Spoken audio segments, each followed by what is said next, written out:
কষ্টটা একদিনে আসে না, ধীরে ধীরে জমে। প্রথমে অবহেলা, তারপর কিছু না বলা কথা, তারপর অভ্যেসের ভেতর ফাঁকা একটা জায়গা। শুরুর দিকে মানুষ কিন্তু বোঝে না যে সে ভাঙছে। সে ভাবে এই তো ঠিক আছি, কিন্তু রাত বাড়লে বোঝা যায় চুপচাপ থাকাটাই এখন তার সবচেয়ে বড় কাজ। এরপর আসে শেখার ধাপ, কাউকে কম আশা করা, নিজেকে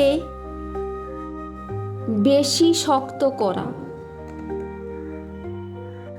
আর হাসিটাকে ঢাল বানানো।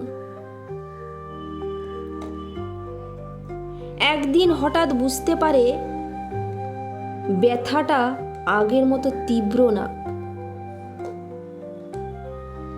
কারণ সে সেরে উঠেছে এমন না, বরং ব্যথার সাথে থাকতে থাকতে শিখে গেছে। এটাই হচ্ছে প্রতিক্রিয়া। ভাঙা, চুপ থাকা, নিজেকে জোড়া লাগানো, আর আগের মানুষটা আর না থাকা। সংসারে এই সমস্ত ছোটোখাটো কারণের জন্য মানুষ কিন্তু আস্তে আস্তে ভাঙতে থাকে। আর নিজের কাছের মানুষ যখন অবহেলা করতে থাকে, মানে যার প্রতি তোমার বেশি আশা আছে, তার কাছ থেকে তুমি যখন অবহেলা পেতে শুরু করবে, তখন ধীরে ধীরে নিজেকে গুছিয়ে নিতে ইচ্ছা করবে।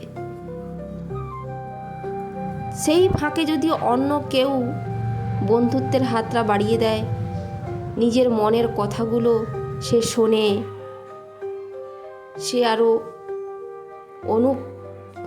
অনুপ্রেরণা যোগায়, সমব্যথিত হয়, তখনই তার প্রতি মন পড়ে যায়, আস্তে আস্তে তার প্রতি দুর্বল হয়ে যায়।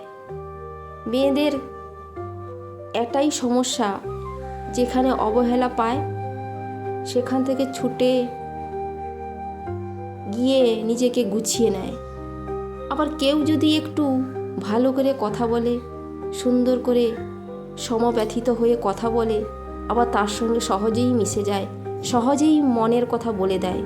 এটাই কিন্তু মেয়েদের একটা বাজে দিক বলতে গেলে। তো বন্ধুরা, এতক্ষণ আমার এই গল্পটা তোমাদেরকে শোনালাম, কেমন লেগেছে কমেন্টসে জানিও। তোমাদের সঙ্গে গল্প করতে করতে দুধ পুলি হয়ে গেল। আজকের মতো টাটা, বাই বাই।